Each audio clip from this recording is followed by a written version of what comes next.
નમસ્તે વિદ્યાર્થી મિત્રો, હું નીલમ મિસ્ત્રી, અશ્વમેઘ વિદ્યાલય કિલ્લાપાટી, ધોરણ 10 એમાં ચેપ્ટર નંબર 1 રાસાયણિક પ્રક્રિયાઓ અને સમીકરણમાં આપણે હવે રિવિઝન જોઈએ.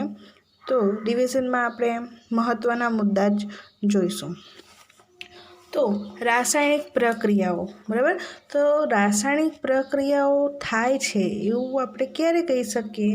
તો જો રાસાયણિક પ્રક્રિયા દરમિયાન આપણને કેટલાક ફેરફાર જોવા મળતા હોય તો આપણે કહી શકીએ કે આ રાસાયણિક પ્રક્રિયા થાય છે. તો એ જે ફેરફારો જોવા મળે છે એ કેવા ફેરફારો જોવા મળશે? તો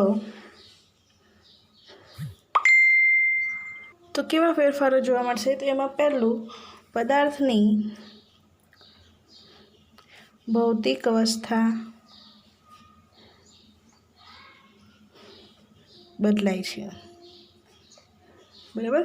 એટલે કે જો પદાર્થ ઘન અવસ્થામાં હોય તો પ્રવાહી અવસ્થામાં ફેરવાય છે, પ્રવાહી અવસ્થામાં હોય તો એ વાયુમાં રૂપાંતર થાય છે, બરાબર. બીજો ફેરફાર છે પદાર્થમાં રંગ પરિવર્તન જોવા મળે. પદાર્થમાં રંગ પરિવર્તન જોવા મળે, બરાબર. એટલે કે પ્રક્રિયા પહેલાં પદાર્થનો રંગ કંઈક અલગ હોય અને પ્રક્રિયા થયા બાદ પદાર્થનો કંઈક રંગ અલગ જોવા મળે, બરાબર. તો ત્યારે પણ આપણે કહી શકીએ કે પ્રક્રિયા થઈ છે. બીજો ફેરફાર છે પ્રક્રિયા દરમિયાન અમુક વાયુઓ ઉત્પન્ન થાય છે.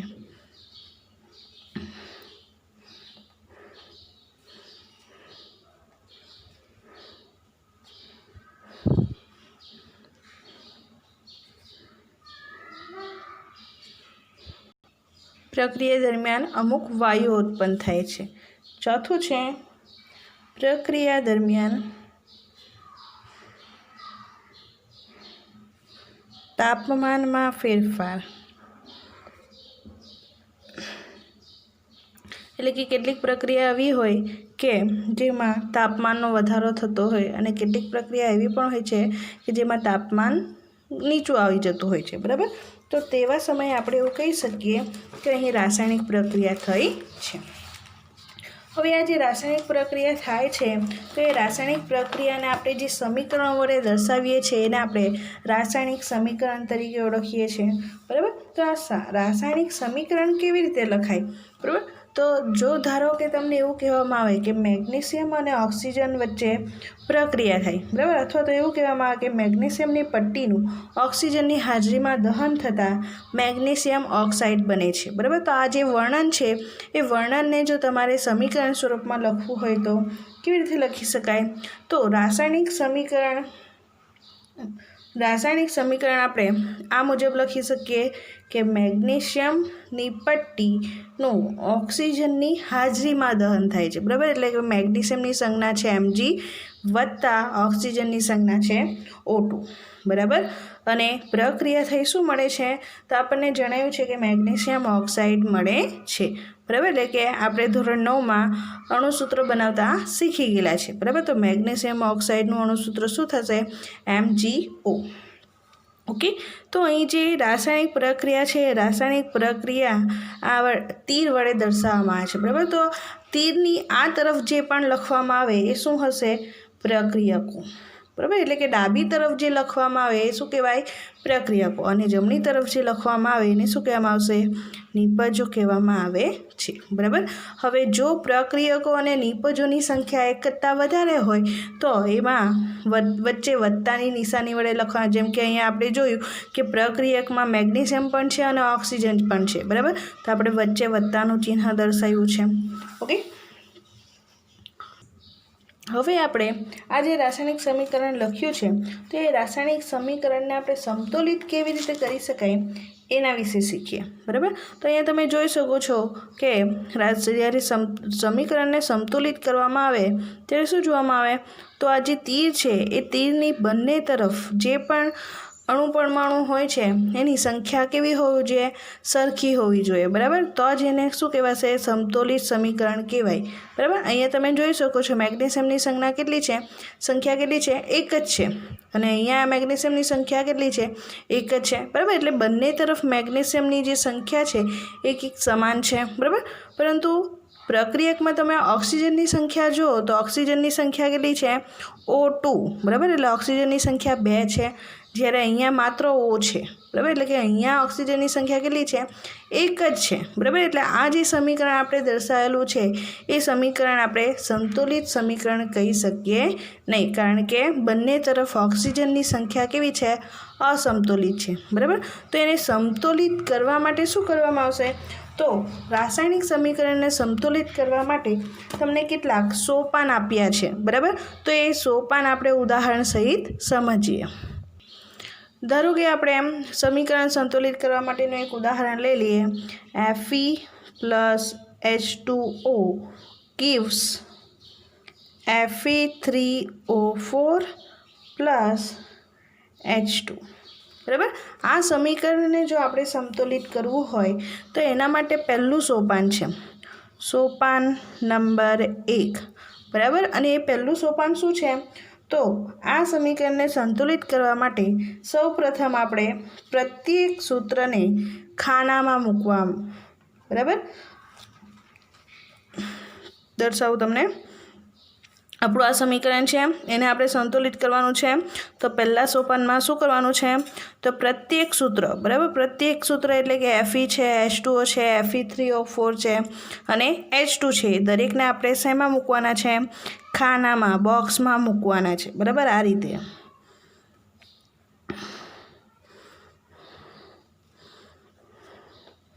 આ થયું પહેલું સોપાન. ઓકે, નેક્સ્ટ બીજું સોપાન જોઈએ, સોપાન નંબર 2. તો બીજા સોપાનમાં શું કરવાનું છે, તો અસમતુલિત સમીકરણ, આપણું જે આ સમીકરણ છે એ કેવું છે અસમતુલિત છે, આપણે સંતુલિત કરવાનું છે બરાબર. તો અસમતુલિત સમીકરણમાં આપેલા તત્વના પરમાણુની સંખ્યાની ગણતરી કરો બરાબર. તો અહીંયા આપણે તત્વના પરમાણુની સંખ્યાની ગણતરી કરવાની છે. આપણે તત્વ લખી દઈએ, પછી પ્રક્રિયકોમાં તત્વની સંખ્યા અને નિપજમાં તત્વની સંખ્યા લખીએ બરાબર. ચલો, પહેલું તત્વ અહીંયા Fe છે, તો અહીંયા આપણે Fe લખીએ બરાબર. તો Fe તત્વની પ્રક્રિયકમાં સંખ્યા કેટલી છે, તો અહીંયા જોઈએ તો 1 જ છે બરાબર. નિપજમાં જોઈએ તો Fe3 છે બરાબર, એટલે કે નિપજમાં Feની સંખ્યા કેટલી છે 3 બરાબર. ત્યારબાદ હાઇડ્રોજન જોઈએ તો હાઇડ્રોજનની પ્રક્રિયકમાં સંખ્યા કેટલી છે 2, તો અહીંયા આપણે 2 લખીએ. નિપજમાં હાઇડ્રોજનની સંખ્યા કેટલી છે 2, તો અહીંયા આપણે 2 લખીએ. ઓકે, નેક્સ્ટ હવે જોઈએ આપણે ઓક્સિજન. તો ઓક્સિજનની પ્રક્રિયકમાં સંખ્યા કેટલી છે 1 જ, અને નિપજમાં પ્રક્રિયકની સંખ્યા કેટલી છે, તો એ છે 4 બરાબર. તો અહીં તમે જોઈ શકો છો કે Fe તત્વ જે છે એની સંખ્યા પ્રક્રિયકમાં જુદી છે અને નિપજમાં જુદી છે, અને ઓક્સિજન છે તો ઓક્સિજનની પણ પ્રક્રિયક અને નિપજમાં જુદી જુદી છે બરાબર. એટલે એ બંનેને આપણે શું કરવા પડશે, સંતુલિત કરવા પડશે. હવે આપણે જોઈએ સોપાન નંબર 3. તો સોપાન 3માં શું કરવાનું છે, તો સોપાન 2માં આપણે તત્વના પરમાણુની સંખ્યા જોઈ ગયા, તો એના આધારે આપણે સોપાન 3માં વધુ પરમાણુ ધરાવતું સંયોજન પસંદ કરવાનું છે અને તેમાં રહેલા તત્વોને સંતુલિત કરવાના છે બરાબર. તો અહીં આપણે Fe3O4માં રહેલા ઓક્સિજનને પહેલાં સંતુલિત કરીએ, કારણ કે વધારે સંખ્યા કોની છે, ઓક્સિજનની છે બરાબર. એટલે પહેલાં આપણે Fe3O4માં રહેલા ઓક્સિજનને સંતુલિત કરીએ. તો ઓક્સિજન પરમાણુ લખીએ આપણે, ઓક્સિજન પરમાણુ O, પ્રક્રિયક અને નિપજ. શરૂઆતમાં પ્રક્રિયકમાં ઓક્સિજનની સંખ્યા કેટલી છે, તો 1 છે, અને એ શેમાં જોવા મળે છે, H2Oમાં જોવા મળે છે બરાબર. અને નિપજમાં સંખ્યા કેટલી છે 4, શેમાં જોવા મળે, તો Fe3O4માં જોવા મળતી છે બરાબર. હવે નેક્સ્ટ સમતુલિત કરવા માટે શું કરશું આપણે સંતુલિત કરવા માટે, તો અહીંયા 1 જ છે અને અહીંયા 4 છે, બંને તરફ કેટલી સંખ્યા થવી જોઈએ, 4 થવી જોઈએ, બરાબર। તો બંને તરફ આપણે શું કરશું, આ તરફ 1 છે તો 1 ને 4 વડે ગુણશું તો 4 મળશે આ સંખ્યા આપણને, બરાબર। અને અહીંયા 4 છે એટલે 4 ને 1 વડે ગુણીએ તો 4 જ મળે। ખ્યાલ આવી ગયો બધાને? ઓકે, એટલે આ રીતે અહીંયા આપણે ઓક્સિજનની પરમાણુની સંખ્યાને સંતુલિત કરીએ છીએ। પણ અહીંયા આપણે યાદ એ રાખવાનું છે કે જ્યારે પણ આપણે પરમાણુની સંખ્યાને સમાન કરીએ, સંતુલિત કરીએ, ત્યારે રાસાયણિક સૂત્રોમાં કોઈ પણ પ્રકારનો ફેરફાર કરવાનો નથી। જેમ કે ઓક્સિજન પરમાણુઓને સંતુલિત કરવા માટે H2Oની આગળ 4 લખાય છે, બરાબર। એટલે કે આપણે જે પહેલાં સમીકરણ બતાવ્યું છે આ સમીકરણ, બરાબર, તો એમાં આપણે અહીંયા H2O બોક્સમાં મૂક્યું છે, બરાબર। તો અહીંયા H2Oમાં ઓક્સિજનની સંખ્યાને સરખી કરવા માટે આપણે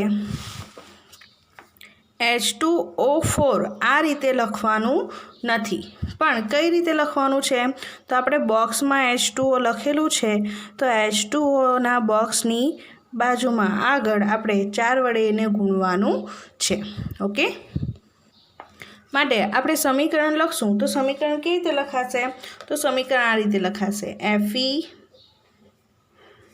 પ્લસ H2O ના બોક્સની આગળ 4 વડે ગુણાકાર કરવાનો છે, okay, gives Fe3O4 plus H2। Next હવે જોઈએ સોપાન નંબર 4, ઓકે। તો હવે સોપાન નંબર 4માં શું કરવાનું છે, તો હવે આપણે સમીકરણ અને આપણે 1.2 લખી દઈએ, આ જે સમીકરણ મળ્યું આપણને એને, બરાબર। અને આગળ જે આપણે સમીકરણ લખેલું હતું એને આપણે 1.1 લઈએ, ઓકે।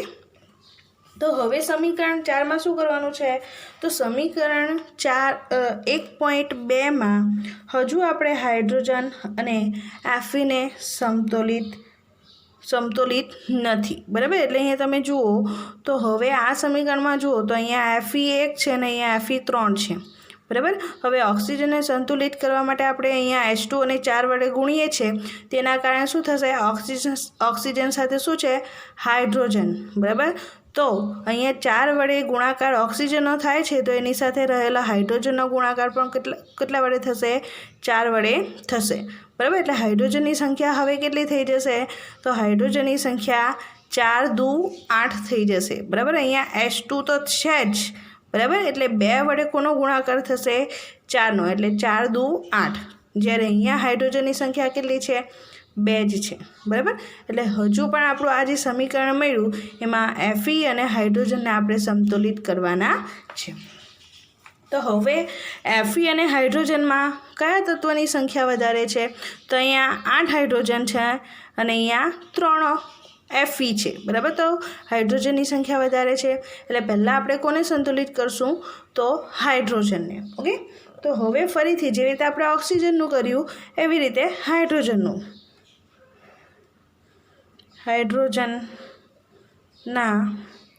પરમાણુ પ્રક્રિયકમાં અને નિપજમાં શરૂઆતમાં તો અહીંયા હાઇડ્રોજનના કેટલી સંખ્યા છે, 8, શેમાં જોવા મળે છે, તો 4H2Oમાં જોવા મળે છે, બરાબર। ને નિપજમાં કેટલી સંખ્યા છે, 2, શેમાં જોવા મળે છે, H2માં જોવા મળે છે, ઓકે। સંતુલિત કરવા માટે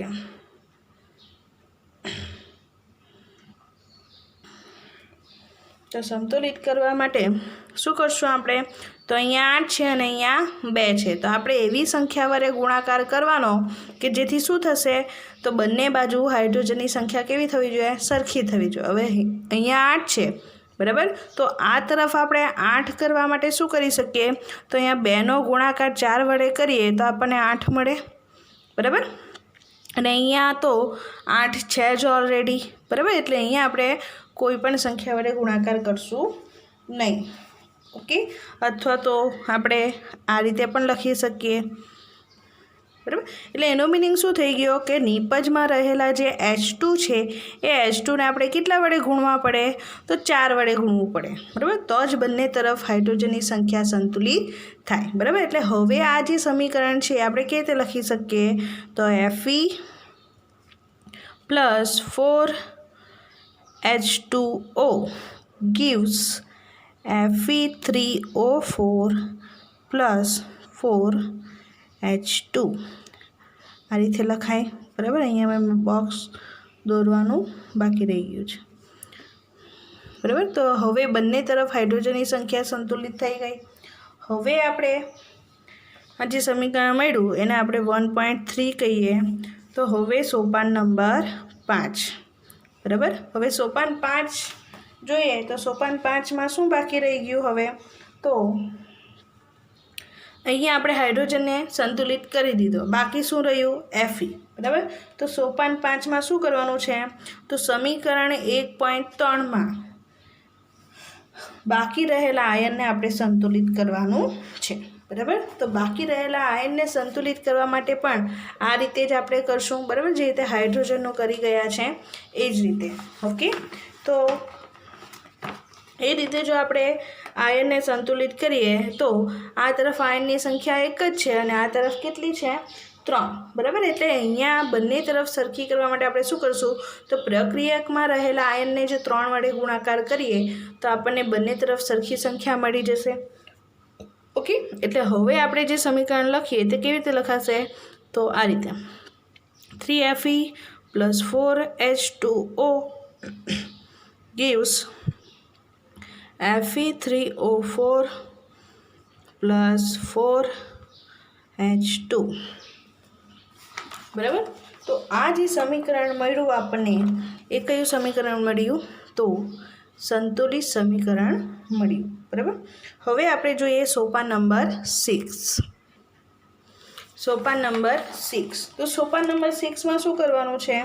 તો અંતે સંતુલિત સમીકરણની ખરાઈ કરવા માટે આપણે સમીકરણની બંને તરફ રહેલા તત્વના પરમાણુની ગણતરી કરવાની. બરાબર. એટલે આપણને જે સમીકરણ મળ્યું છે 3Fe plus 4H2O gives Fe3O4 plus 4H2. બરાબર. તો આની ખરાઈ કરવા માટે આપણે શું કરવાનું? તો બંને તરફ રહેલા જે તત્વના સંખ્યા છે એની આપણે ગણતરી કરવાની છે. બરાબર. અને બંને તરફ ગણતરી કરશું તો બંને તરફ આપણને એની સંખ્યા કેવી મળશે? સમાન મળશે. બરાબર. માટે આ જે સમીકરણ આપણને મળ્યું એ કયું સમીકરણ મળ્યું? સમતોલિત સમીકરણ. સમીકરણને આપણે આ રીતે પણ લખી શકીએ ટૂંકમાં, અથવા તો પછી આ રીતે આખું લખવાનું સમીકરણ. બરાબર. હવે સોપાન નંબર 7. ઓકે. અહીંયા એક વાત બાકી રહી ગઈ આપણી કે આ જે રાસાયણિક સમીકરણને સમતોલિત કરવાની જે પદ્ધતિ છે એ પદ્ધતિને હીટ એન્ડ ટ્રાયલ પદ્ધતિ, હીટ એન્ડ ટ્રાયલ પદ્ધતિ અથવા તો વિધિ કહેવામાં આવે છે. અને સોપાન નંબર 7 તો હવે પદાર્થની ભૌતિક અવસ્થા દર્શાવતી સંજ્ઞા લખવાની છે. બરાબર. જેથી સમીકરણ વધુ અર્થસૂચક બને.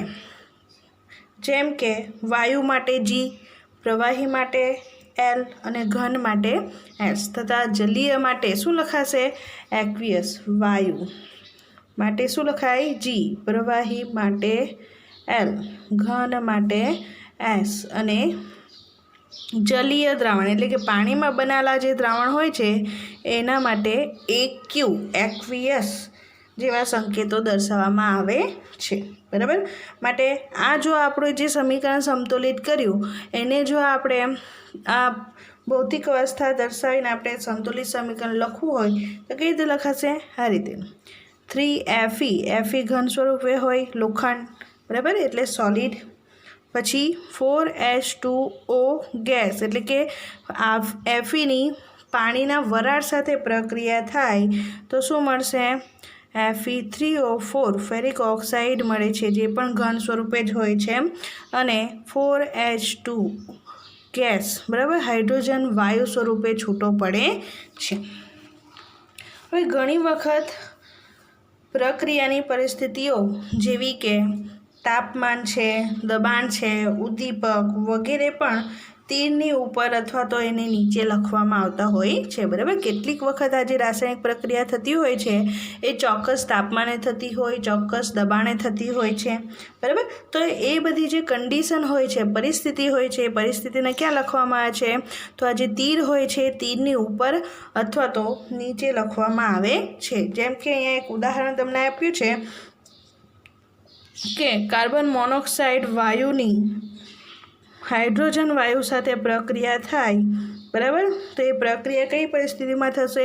તો 340 વાતાવરણ દબાણે પ્રક્રિયા થાય તો અહીંયા આપણને મળશે CH3OH એટલે કે મિથેનોલ મળે છે, બરાબર. સમીકરણ સંતુલિત કરીએ તો અહીંયા હાઇડ્રોજનની સંખ્યા 2 છે અને અહીંયા 4 છે, એટલે અહીંયા 2 વડે ગુણાકાર કરશું. ઓકે, તો સમીકરણ સંતુલિત પણ થઈ ગયું, બરાબર. તો આ જે પરિસ્થિતિ છે, ચોક્કસ પરિસ્થિતિમાં જ જો પ્રક્રિયા થતી હોય તો એ ચોક્કસ પરિસ્થિતિને ક્યાં દર્શાવવામાં આવે છે? તીરની ઉપર અથવા તો તીરની નીચે દર્શાવવામાં આવે છે. અહીં આપણે સમીકરણ સંતુલિત કેવી રીતે થાય એ બનાવતા શીખ્યા છે અને આ તમારું રિવિઝન છે. Thank you.